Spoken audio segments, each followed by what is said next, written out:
Fermin Lopez! Oh! Absolutely magnificent! Here is the problem facing Spanish football in 2026. For the last 10 years, La Liga defenders knew exactly how to stop a Barcelona midfielder. You press them, you crowd them, and you wait for them to pass sideways. You knew the Xavi code. But Fermín López has broken the code.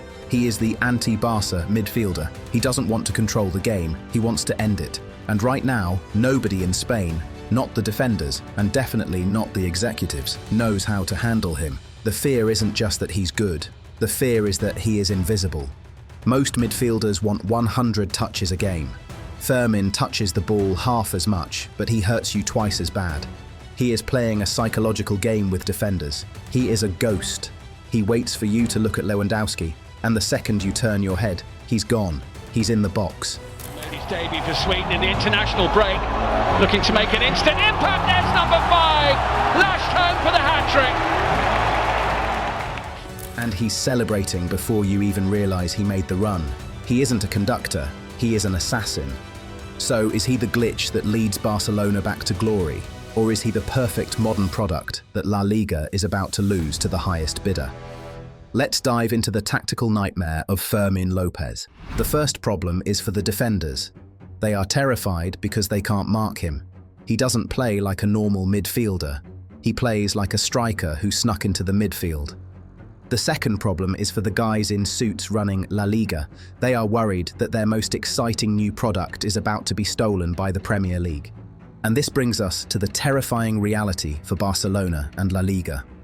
Fermín López is putting up numbers we haven't seen from a midfielder in decades. 26 goals in his first 107 games. He plays with a direct physical intensity that feels less like tiki-taka and more like the Premier League. They know that every time Fermín scores, his price tag goes up. And every time he sprints, he looks less like a future Barcelona legend and more like a €100 million target for Manchester City. The money problem. We've seen this movie before, right? La Liga builds a star, and then a team like Arsenal, Chelsea or Man City comes in with a suitcase full of cash.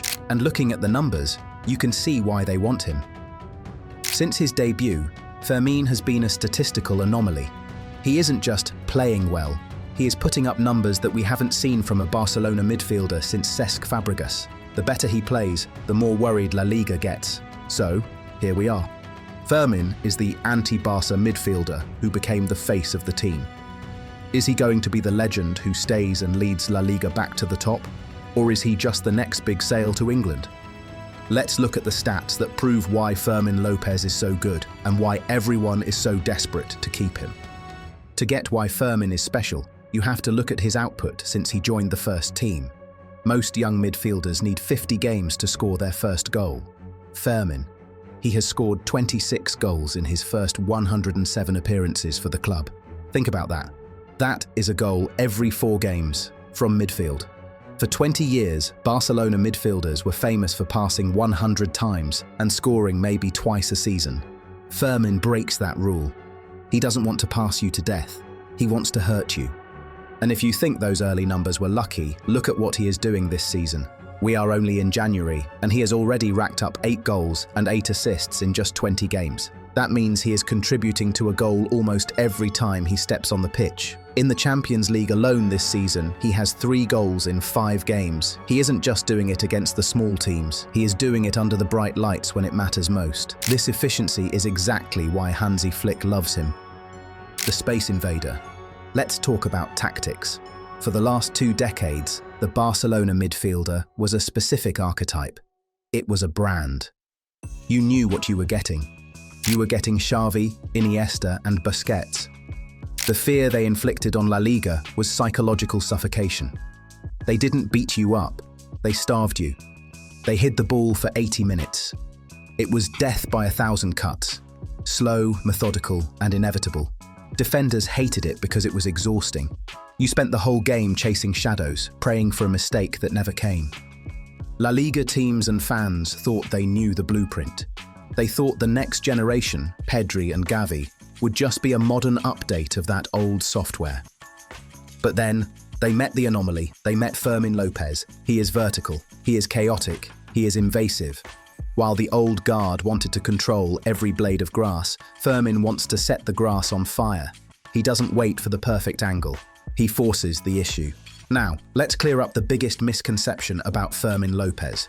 When you watch him on TV, it looks like pure adrenaline. It looks like crazy energy, a kid just running his heart out. But in Hansi Flick's system, energy is not an emotion. It is a mechanic. Fermin hasn't just been unleashed, he has been engineered. Flick took that raw, chaotic aggression and channeled it into a precise tactical weapon. He isn't running to chase the ball, he is running to close the trap. Every sprint is a calculated move to force the opponent exactly where Barcelona wants them. The Red Sea mechanics. His tactics, keep it simple. You know Thomas Müller, the Bayern Munich legend? He wasn't the fastest or the best dribbler, but he was a genius at finding empty space. Fermin is doing the exact same thing for Barcelona. The stats show that he ranks in the top 1% of midfielders for shots inside the box. He isn't shooting from 40 yards hoping for a miracle. He is sneaking into the penalty area, finding the blind spot of the defender and finishing like a striker. But the real genius is how the team moves for him. Fermin doesn't find space by magic. His teammates create it for him. Look at the shape. On the right wing, Lamine Yamal hugs the touchline. He stays so wide that the opposition fullback has to go with him. That stretches the defense horizontally. At the same time, Lewandowski drops deep. The centre-back follows him. That stretches the defense vertically. A massive lane opens up between the fullback and the centre-back. That is Fermin's runway. While the defenders are busy worrying about Yamal's dribbling or Lewandowski's movement, Fermin is already at full speed, sprinting into the vacuum they left behind. It's a simple team shape designed to turn one midfielder into a ghost, the relentless machine. And then there is the game without the ball. This is where the nightmare becomes real for the opponent. Fermin is the trigger for the entire press. When he goes, the whole team goes. But it's not just about winning the ball back. It's about suffocation. Imagine you are a defender. You look up and Fermin is sprinting at you. You pass it back to the keeper. Fermin is already there. You play it to the midfielder. Fermin is hunting him too, the anti-passer. Here is the wildest stat of all. Fermin touches the ball way less than Pedri or De Jong. But his expected goals is nearly double theirs. Why? Because his touches are high value. He doesn't touch the ball in the centre circle to recycle possession. He touches it in the danger zone. This season, he is averaging over 3 shots per game. That is a striker's number. He is basically a forward disguised as a midfielder, and defenders still haven't figured out how to track him.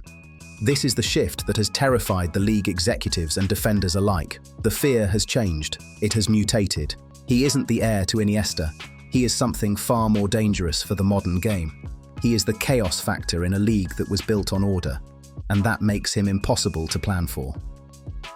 The €100 million question now, back to the worry for the executives. When you have a 22-year-old midfielder scoring 15+ goals a season, the sharks start circling. We heard rumours last summer about Chelsea offering €60 million. Looking at his stats now, Olympic gold medalist, double-digit goal scorer, that price tag has probably gone up to 100 million. For a club like Barcelona that still has money issues, that is hard to turn down. But selling him would be a disaster for La Liga. They need stars who score goals and get people out of their seats. The only reason Fermin is still here: Hansi Flick.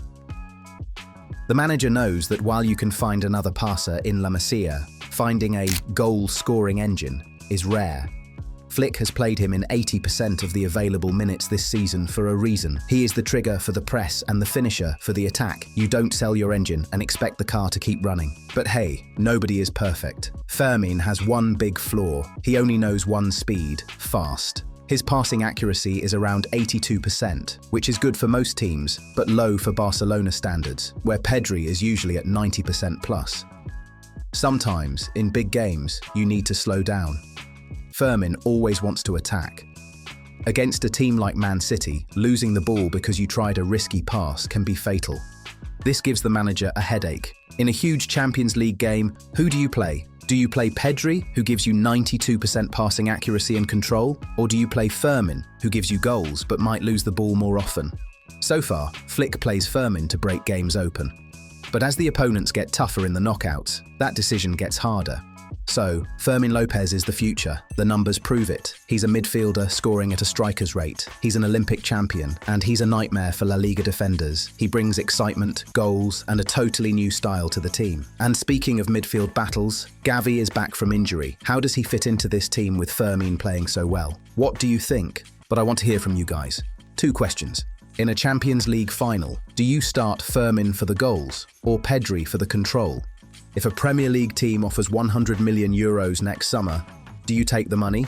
Drop your thoughts below. Hit that notification bell so you don't miss any of our content, and I'll see you in the next video. Cheers.